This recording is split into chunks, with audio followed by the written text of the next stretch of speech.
बिस्मिल्लाहिर्रहमानिर्रहीम।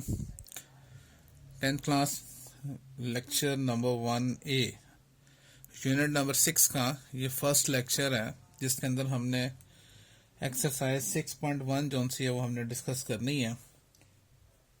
और 6.1 के 4 क्वेश्चंस हैं। Question number 1, question number 2, question number 4 और क्वेश्चन नंबर 5। ये आसानी के लिए मैंने क्वेश्चन पहले लिख लिया है। हमें क्वेश्चन पढ़ता हूँ, फिर मैं आपको साथ साथ इसको समझाता हूँ, ठीक है ना। अब देखिए, सबसे पहले लिखा है the following data shows the numbers in various families. ये जो है सामने जो लिखे हुए हैं, ये मेंबर्स लिखे हुए हैं डिफरेंट फैमिलीज के, ठीक है। और कंस्ट्रक्ट फ्रीक्वेंसी डिस्ट्रीब्यूशन, हमने फ्रीक्वेंसी डिस्ट्रीब्यूशन बनानी है। अब क्वेश्चन ये है कि फ्रीक्वेंसी डिस्ट्रीब्यूशन होती क्या है। फ्रीक्वेंसी डिस्ट्रीब्यूशन बेसिकली क्या है, एक टेबल है जिसमें 3 कॉलम्स बना करते हैं। एक तरफ नंबर ऑफ मेंबर्स लिखा करते हैं, दरमियान में हम टैली मार्क्स लगाते हैं और टोटल फ्रीक्वेंसी वो यहाँ पर आ जाती है। यानी इस टेबल को जो सा है हम कहते हैं फ्रीक्वेंसी डिस्ट्रीब्यूशन टेबल। तो हमसे ये कहा गया है कि आपने कंस्ट्रक्ट करना है, बनाना है, एक टेबल बनाना है, कौन सा, फ्रीक्वेंसी डिस्ट्रीब्यूशन का, ठीक है। और साथ में ये भी कहा कि आल्सो फाइंड क्यूमुलेटिव फ्रीक्वेंसी, हमने क्यूमुलेटिव फ्रीक्वेंसी भी बनानी है, ठीक है। अब देखिए, ये मुख्तलिफ फैमिलीज के मेंबर्स की तादाद है। किसी फैमिली में 9 मेंबर्स हैं, कहीं 11 है, 4 है, 5 है, 6, 8 एंड सो ऑन। हमने इनकी फ्रीक्वेंसी डिस्ट्रीब्यूशन कैसे बनाते हैं, मैं यहाँ पर इस तरह से हम करेंगे कि जो मिनिमम मेंबर्स हमें पहले पता होने चाहिए। सबसे पहले हमें मिनिमम मेंबर्स पता होने चाहिए। कितने मेंबर्स हैं, हमने ये देखा कि 2 मेंबर्स जो से वो मिनिमम है। तो यहाँ पर हम लिखेंगे मिनिमम मेंबर्स, ठीक है। और वो कितने हैं, वो हैं 2। दूसरा हमें पता होना चाहिए कि मैक्सिमम मेंबर्स कितने हैं, और वो देखें यहाँ पर 12 है। तो ये भी हम लिखेंगे यहाँ पर मैक्सिमम मेंबर्स, और वो है 12। क्योंकि जब हमने डाटा यहाँ पर लिखना है तो मिनिमम से स्टार्ट करना है और मैक्सिमम तक हमने जाना है, ठीक है। 2 से हमने स्टार्ट किया, 2, 3, 4, 5, 6, 7, 8, 9, 10, 11, 12। अब हमने क्या करना है, अब हमने यहाँ को इनको टैली करना है। टैली का मतलब ये होता है हमने दर्ज करना, अंदराज करना, इनको लिखना। अब देखें, सबसे पहले अपने याद दहानी के लिए मैं यहाँ पर टिक लगा लूंगा। जो हमने वैल्यू यहाँ टैली कर ली होगी, जैसे ये 9 है, इसको यहाँ टिक लगा लिया और 9 को हमने यहाँ पर ये इस तरह से टैली कर देना है, ठीक है। उसके बाद है 11, 4, 5। देखें, 11 यहाँ पर आ गया, 4 यहाँ आ जाएगा और 5 यहाँ आ जाएगा, ठीक है। फिर उसके बाद 6, 8, 4, 3, 6, 8, 4, 3, 6, 8, 4 और 3, ठीक है। जिसमें डबल आ रही है टैलीज, हम उनको इस तरह से लिख देंगे, ठीक है। उसके बाद नेक्स्ट आगे देखें, 7, 8, 5, 5, 7, 8, 5 और 5।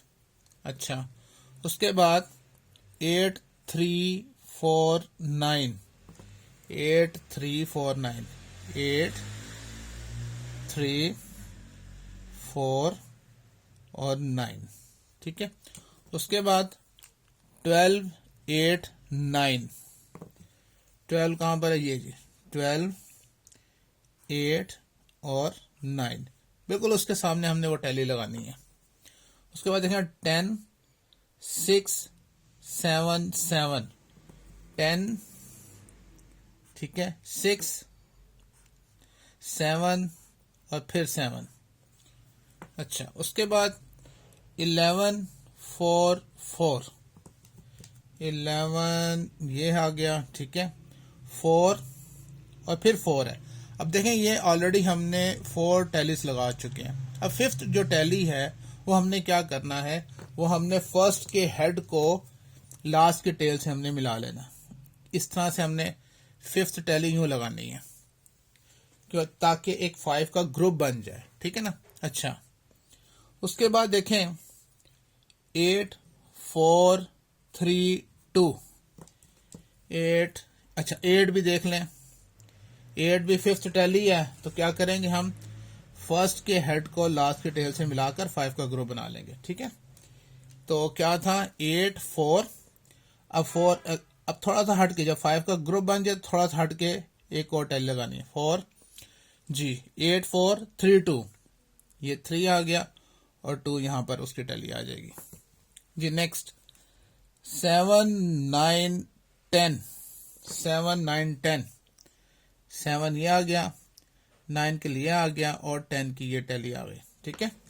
उसके बाद 9 7 6, 9, अच्छा 9 देखें फिफ्थ टैली है, तो क्या करेंगे फिफ्थ टैली ये, ठीक है 9, और उसके बाद क्या था 7, 7 भी फिफ्थ टैली है, ये आ जाएगा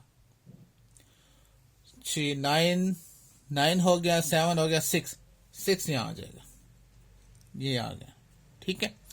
उसके बाद लास्ट 3 टैलीज रह गई हैं 9 5 और 7 जी, 9 5 और 7 7 की आ गई, ठीक है। ये हमने तमाम जितने भी टैलीज थी, हमने जितने भी मेंबर्स की तादाद थी, हमने यहाँ पे उसको टैली मार्क्स कर दिया। टैली मार्क्स का मतलब ये है, ये तिरछी लाइन को टैली कहते हैं और मार्क्स में निशान, ठीक है। अब जितनी ये टैलीज हैं उनका टोटल हमने यहाँ लिखना है। जैसे ये 1 है, यहाँ पर आ जाएगा, ये 3 टैलीज हैं, ये कितना आ जाएगा 6 4 3 5 और ये 1 6 5 6 2 2 1, ठीक है। अब हमने इनको टोटल करना है, क्योंकि ये जो टोटल जितनी भी वैल्यूज हैं हम काउंट करें तो कितनी आती हैं, देखें काउंट करते हैं 1 2 3 4 5 6 7 8 9 10 11 12 13 14 15 16 17 18 19 20 21 22 23 24 25 26 27 28 29 30 31 32 33 34 35 36 37 38 39, ये टोटल भी 39 होना चाहिए, ठीक है।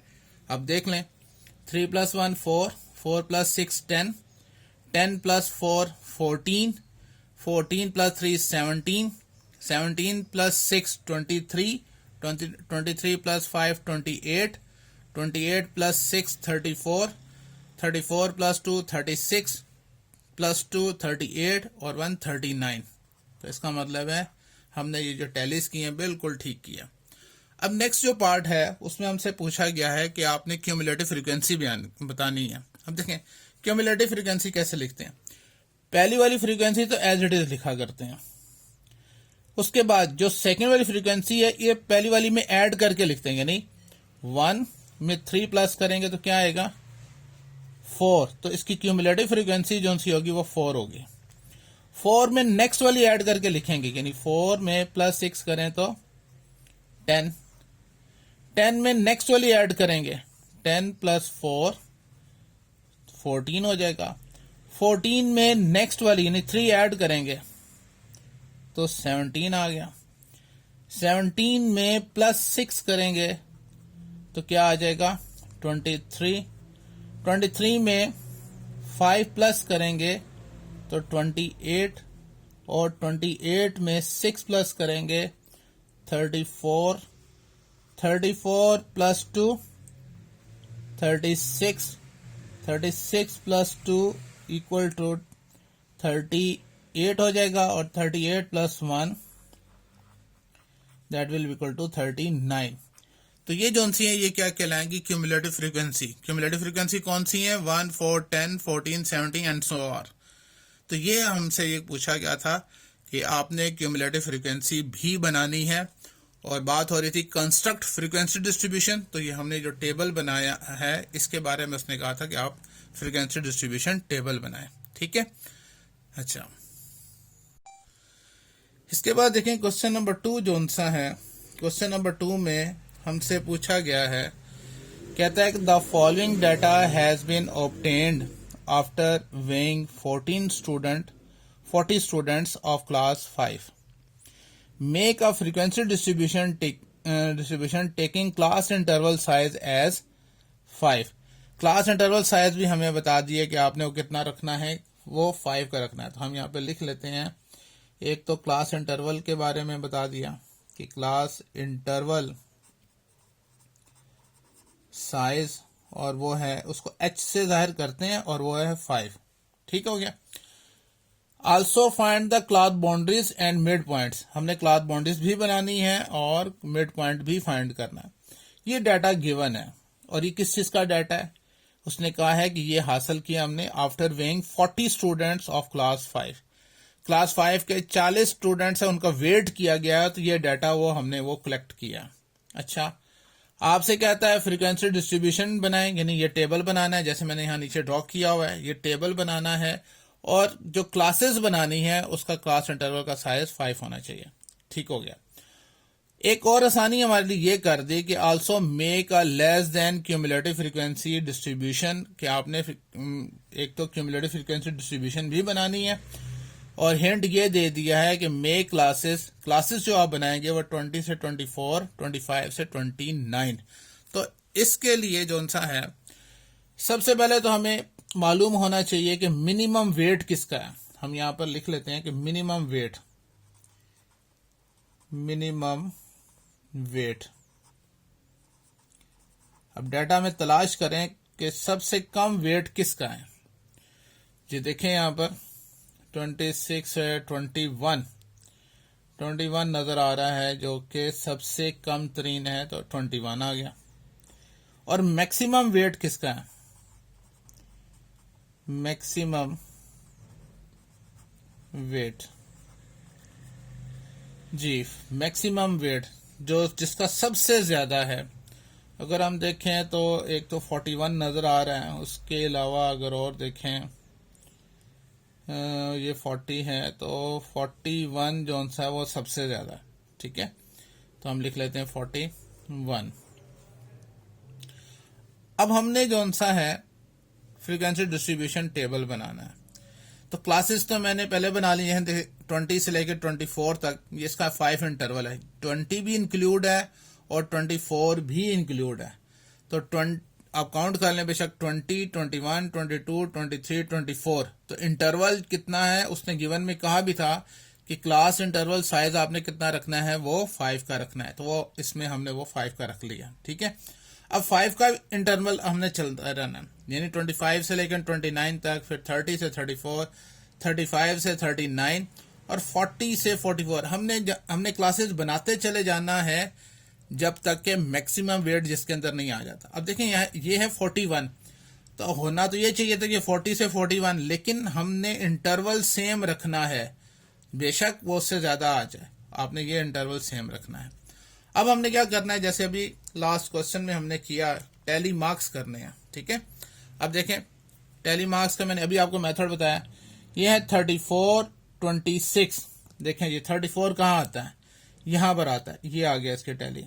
और 26, 25 और 29 के दरमियान में आता है, तो यहां इसकी टैली आ जाएगी। अच्छा, उसके बाद जो सा है हमने 33, 33 और 32, देखें जी इसी में आएगा, 33 भी आएगा और 32 भी आएगा। तो एक टैली ये लगा ली और एक ये लगा ली। अच्छा, उसके बाद देखें 24, 24 भी इसमें आएगा और 21 भी इसमें आएगा। फिर उसके बाद 37, 40, 37 सेकेंड लास्ट क्लास में आएगा और 40 लास्ट क्लास में आएगा। उसके बाद 41, 28, 41 यहां पर आ गया, 28 और 28। उसके बाद 31, 31 ये आ गया और 33 भी इसी में ही है। तो मैंने क्या कहा था, 5th जो टैली होगी वो हमने क्या करना है, वो इसका 5 का ग्रुप बन जाएगा। और उसके बाद देखें आगे 34, तो 34 भी इसी में है, तो हम इसको यहां से हटा के यहां लिखना है। ठीक है, अच्छा जी। उसके बाद देखें 37, 23, 37 सेकेंड क्लास में आएगा और 23 फर्स्ट क्लास में आएगा। उसके बाद 27, 31, 31, 27 सेकेंड में आ गया और 31 टू टाइम्स है तो इसमें आएगा 31, 31। फिर उसके बाद 36, 29, 36 और 29 फिफ्थ टैली है वो हमने यहाँ पर इसका 5 का ग्रुप बन जाएगा। अच्छा 29 हो गया। उसके बाद देखें 35, 35 ठीक है और 36 5 का ग्रुप बनेगा तो ये आ जाएगा। ठीक है। अच्छा फिर उसके बाद देखें नेक्स्ट जोन सा है 37, 37 यहां पर आ गया और 38 भी यहां पर हो जाएगा। उसके बाद 22, 22 फर्स्ट क्लास में और 27 सेकेंड क्लास में आ जाएगा। फिर उसके बाद 28, 28 ठीक है सेकेंड क्लास में और 29 भी सेकेंड क्लास में आ गया। फिर उसके बाद 31, 35, 31 आ गया यहाँ पर और 35 और 35 ठीक है। फिर उसके बाद 40, 40 लास्ट क्लास में, 21 फर्स्ट क्लास में और ये भी 5 का ग्रुप बन जाएगा। फिफ्थ टैली ऐसे लगेगी। उसके बाद देखें 32, 32 ये बन गई 32 तो ये फिफ्थ टैली होगी इसकी। और उसके बाद क्या 33 इसी में एक और ग्रुप स्टार्ट हो जाएगा। ठीक है। 27, 29 यहां पर आ जाएगा और 29 फिफ्थ टैली होगी इसकी। अच्छा उसके बाद देखें लास्ट में क्या रह गया 30 और 23, 30 आ गया यहाँ पर और 23 जो सा है वो हमारा फर्स्ट क्लास आ जाएगी। ठीक है। अब हमने क्या करना है इनका टोटल लिखना है। ठीक है। जितने भी टैलीज हैं उनका टोटल यहाँ पे लिखेंगे फ्रीक्वेंसी के कॉलम में। ये आ गया 6 आ जाएगा। ठीक है। उसके बाद 5 + 5 10 हो गया। 5 + 5 10 और 2 12 हो जाएगा ये। उसके बाद 5 + 4 9 और ये 3। इसको टोटल करें तो 40 आना चाहिए। क्यों?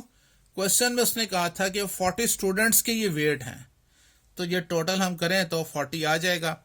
10 + 6 16, 16 और 12 17 18 28, 28 और 9 37 + 3 40।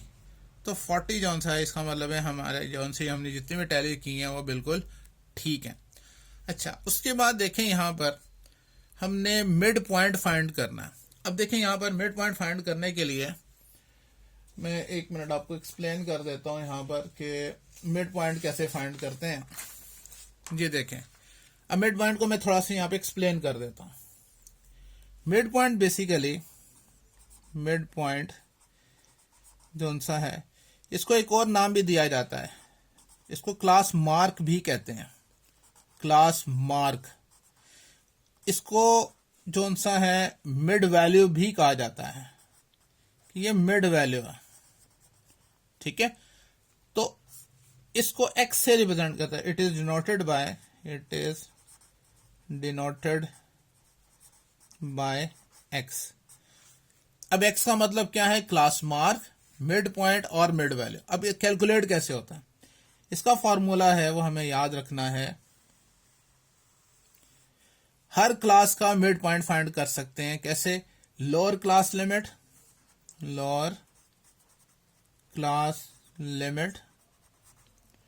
प्लस अपर क्लास लिमिट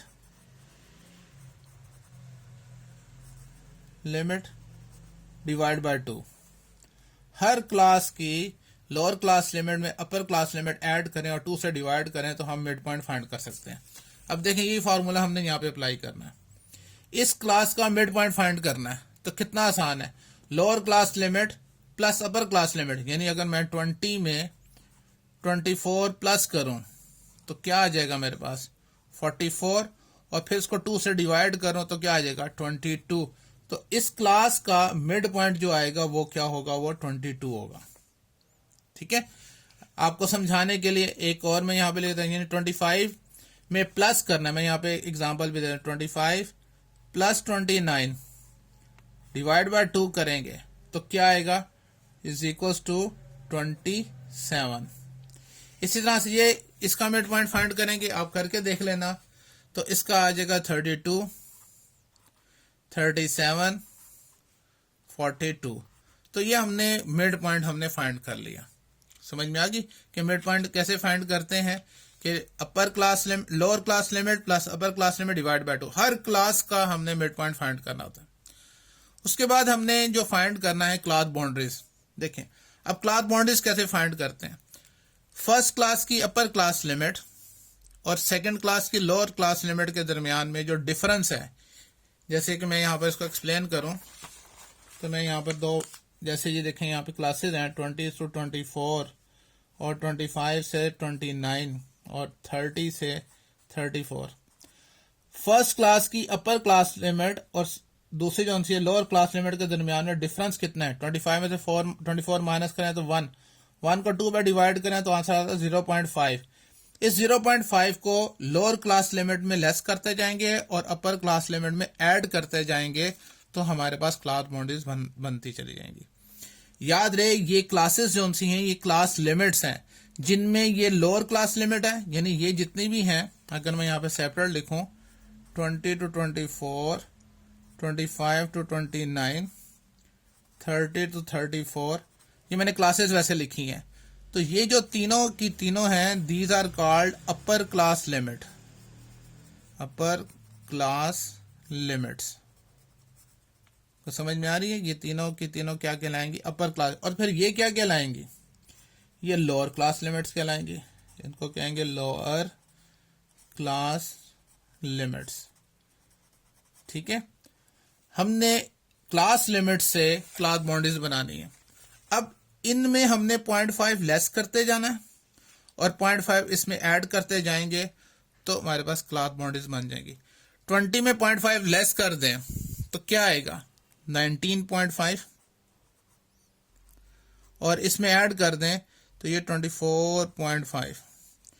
इसमें लेस करेंगे 25 में तो 24.5 और 29 में ऐड करेंगे तो 29.5।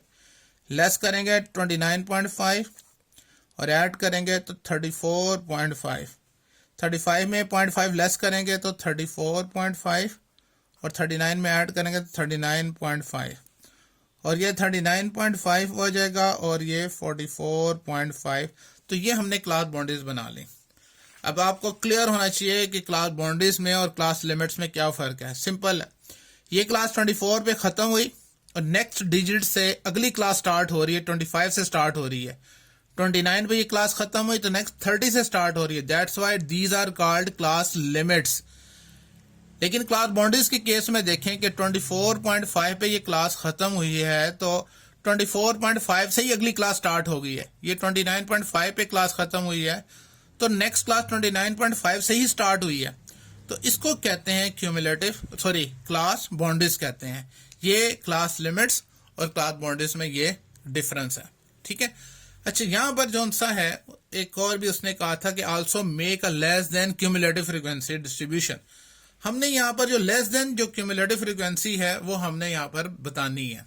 ठीक है ना, अब लेस देन से मतलब ये है कि अब देखें कि जो सा है 20 से 24 यानी किससे लेस है ये 24 पॉइंट, ये जो सा है इससे लेस तो ये होगा 24.5। लेस देन क्यूमुलेटिव वो कौन सी होगी, वो 29.5 से होगी। इस तरह से ये जो सी होगी वो 34.5, 39.5, 44.5। तो ये लेस देन क्यूमुलेटिव फ्रीक्वेंसी, जो क्यूमुलेटिव फ्रीक्वेंसी होगी ये जो अपर क्लास बाउंड्री है उससे लेस होगी। तो ये जो भी इसके ऊपर हर क्लास की जो अपर क्लास बाउंड्री है उससे ये जो सी है इसकी क्या कहलाएगी, लेस देन क्यूमुलेटिव फ्रीक्वेंसी आएगी। ठीक है, तो इस तरह से हमने आज का लेक्चर क्वेश्चन नंबर 1 और क्वेश्चन नंबर 2 के लिए था, जो मैंने काफ़ी डिटेल से आपको समझाया। उम्मीद है आपको ये समझ में आ गई होगी। फिर भी कोई प्रॉब्लम हुई तो ज़रूर डिस्कस कीजिए। अल्लाह हाफिज़।